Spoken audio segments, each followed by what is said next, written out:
Chapter number 1 है हमारे पास। इसका टॉपिक पढ़ना है variation in metallic character. Metallic character असल में क्या होता है? एबिलिटी होती है किसी भी एटम की कि वो अपना इलेक्ट्रॉन लॉस करे। अगर हम लोग सोडियम को देखें तो उसके आउटर मोस्ट शेल में 1 इलेक्ट्रॉन है और वो ये इलेक्ट्रॉन किसको देता है? क्लोरीन को, क्योंकि उसके आउटर मोस्ट शेल में 7 इलेक्ट्रॉन्स हैं। टोटल 8 होने चाहिए। अब इसको कंप्लीट करने के लिए वो सोडियम से 1 इलेक्ट्रॉन ले लेता है। ठीक है, तो सोडियम जो है वो क्या करेगा? इलेक्ट्रॉन लॉस करेगा। इस सलाहियत को हम लोग क्या करते हैं? कहते हैं मेटालिक करैक्टर। ठीक है, तो अब हमने पढ़ना है कि मेटालिक करैक्टर ग्रुप में और पीरियड में इंक्रीज होता है कि डिक्रीज। तो सबसे पहले इसकी डिफाइन है, metallic character of element is typically their tendency to loss electron, के वो कितने इलेक्ट्रॉन लॉस कर रहा है, उस सलाहियत को क्या कहते हैं? Metallic character.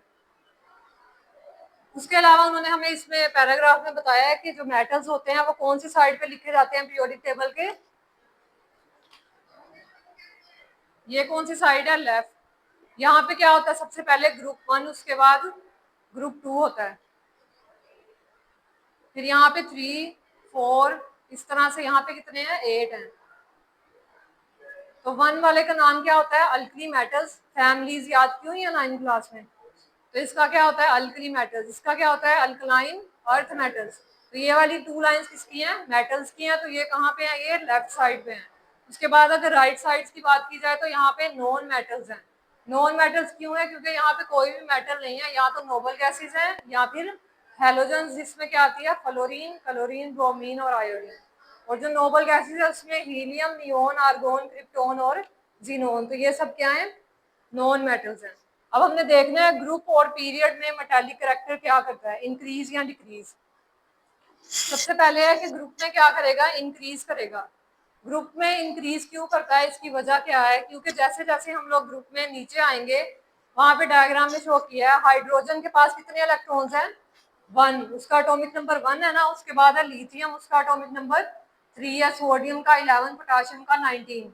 अगर आप लोग देखो तो इसका एटॉमिक नंबर इंक्रीज कर रहा है। और एटॉमिक नंबर किसको रिप्रेजेंट करता है? इलेक्ट्रॉन्स को। लास्ट शेल में बेशक एक ही इलेक्ट्रॉन है, लेकिन इनके पास नंबर ऑफ इलेक्ट्रॉन इंक्रीज कर रहे हैं, नंबर ऑफ शेल इंक्रीज कर रहे हैं और साइज क्या कर रहा है? इंक्रीज।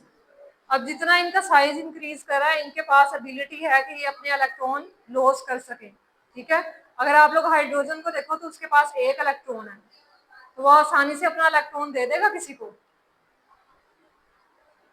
क्योंकि उसके पास एक ही है तो वो आसानी से अपना इलेक्ट्रॉन नहीं देगा। तो इसलिए हाइड्रोजन के पास क्या है?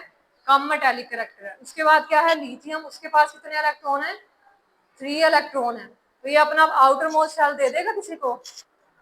हाइड्रोजन की निस्बत ये आसानी से दे सकता है लिथियम।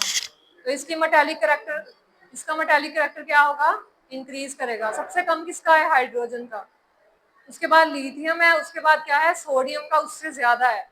सोडियम के पास 1 इलेक्ट्रॉन है, वो अपना इलेक्ट्रॉन आसानी से क्लोरीन को दे देता है। इसलिए ये मोस्ट रिएक्टिव एटम है इस ग्रुप का, क्योंकि इसके पास 11 इलेक्ट्रॉन्स हैं। उसके बाद है पोटाशियम। तो पोटाशियम की मेटालिक करैक्टर भी सोडियम से ज्यादा है। इस तरह रुबीडियम की उससे भी ज्यादा होगी, सीजियम की उससे ज्यादा। तो आप लोग बताओ टॉप से बॉटम क्या कर रहा है? इंक्रीज या decrease metallic character? Metallic character increase कर रहा है टॉप टू बॉटम। इसकी वजह यही है कि एटॉमिक साइज इंक्रीज कर रहा है। उसके बाद पीरियड्स की बात देखी जाए तो पीरियड्स में क्या करता है? डिक्रीज करता है। आप लोग अगर इस साइड पे जाओगे तो यहाँ पे क्या है? हाइड्रोजन का एटॉमिक नंबर 1 है। उसके बाद यहाँ पे आ जाता है हीलियम। हीलियम का क्या है? 2। फिर आता है लिथियम, इसका 3, फिर 4, 5, 6। इस तरह से क्या करता है? लाइन है कंप्लीट। अब आप लोग देखोगे यहाँ पे भी तो एटॉमिक नंबर इंक्रीज कर रहे हैं, लेकिन यहाँ पे डिक्रीज क्यों है? क्योंकि यहाँ पे number of electron outermost shell में क्या है? चेंज है। अगर पहले ग्रुप में कितने हैं? 1 है, तो दूसरे में कितने होंगे? 2, तीसरे में 3। लेकिन अगर आप लोग ग्रुप की बात करो तो सबके आउटर मोस्ट शेल में 1 इलेक्ट्रॉन है।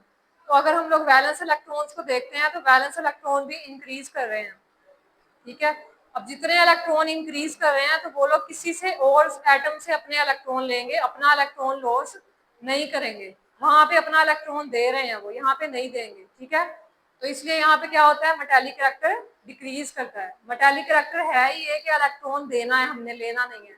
तो पीरियड में कोई भी इलेक्ट्रॉन को देता नहीं है, लेता है, इसलिए मेटालिक करैक्टर जो है वो पीरियड में डिक्रीज करता है। अब आप लोग बुक पे देखो, पेज नंबर 13, इसकी रीडिंग करनी है हमने। Metallic character of element is typically their tendency to loss electron. यहाँ तक इसकी डिफाइन है, अंडरलाइन कर लो। We find that elements on the left side of periodic table have greater tendency to lose electron to achieve noble gas configuration। वो कह रहे हैं अगर हम लोग लेफ्ट साइड की बात करें, लेफ्ट साइड कौन सी है, मेटल्स वाली, तो वो अपने इलेक्ट्रॉन इजीली किसी को दे देते हैं और उनके ऊपर पॉजिटिव चार्ज आ जाता है। In contrast elements on the right side of the table tend to gain electron. जबकि अगर दूसरी साइड की बात की जाए, राइट साइड पे, तो वहां पे इलेक्ट्रॉन लॉस नहीं करते, गेन करते हैं। Therefore, elements on the left side of periodic table are metals, then form positive ions, while elements on the right sides are non-metals that form negative ions। Positive ions क्यों होते हैं उनके ऊपर? क्योंकि वो इलेक्ट्रॉन लॉस करते हैं, और नेगेटिव आयन इसलिए होता है क्योंकि वो गेन करते हैं। ठीक है, Hence, one can conclude that metallic character of elements largely depend on its valence shell electronic configuration। तो यहाँ से क्वेश्चन बन रहा है, यही जो लास्ट लाइन अभी मैंने रीड की है, how metallic character of elements, how लिख लो लास्ट लाइन के स्टार्ट पे। हाँ, इलेक्ट्रॉनिक कॉन्फ़िगरेशन तक ये क्वेश्चन है और इसका आंसर सेकंड लाइन से स्टार्ट हो रहा है। Elements on the left side of the periodic table.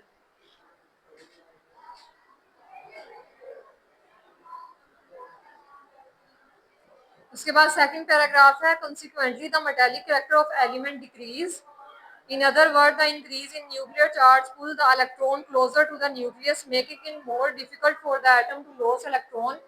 Periods की बात कर रहे हैं कि वो इलेक्ट्रॉन लॉस क्यों नहीं करता, क्योंकि उसके न्यूक्लियर चार्ज क्या करता है, इंक्रीज होता है, और इलेक्ट्रॉन के ऊपर क्या चार्ज है, नेगेटिव। तो ये इसको अट्रैक्ट करेगा, जिसकी वजह से इलेक्ट्रॉन को लॉस नहीं होने देगा पीरियड्स में। ठीक है, which result in stronger attraction to the valence electron, making it difficult therefore metallic character decrease from left to right। अब यहाँ से क्वेश्चन बन रहा है, how metallic character decrease from left to right। ये इस पैराग्राफ का क्वेश्चन है, हेडिंग भी दे सकते हो आप लोग सेकंड वाले का।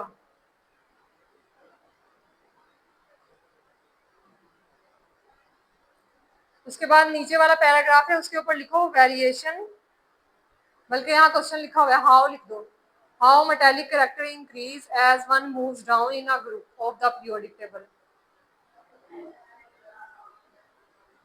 इस पीरियड इस पैराग्राफ में वो ग्रुप की बात करेंगे। ठीक है, तो ग्रुप में क्या करते हैं, वो इलेक्ट्रॉन लॉस कर देते हैं, तो मेटालिक करैक्टर इंक्रीज करता है। अब उसकी वजह लिखी हुई है, this is due to the increase in atomic size and shielding effect which reduce the nuclear attraction on the valence electron। The increase in metallic character makes the element more reactive। अब क्योंकि वो electron loss कर रहा है, तो metallic character क्या कर रहा है, इंक्रीज हो रहा है, जिसकी वजह से ये एलिमेंट क्या है, मोर रिएक्टिव है। Hence cesium is far more reactive and electropositive than sodium and lithium। And वाली लाइन MCQs है इंपॉर्टेंट। कल को हमने टॉपिक करना है reaction of sodium and magnesium.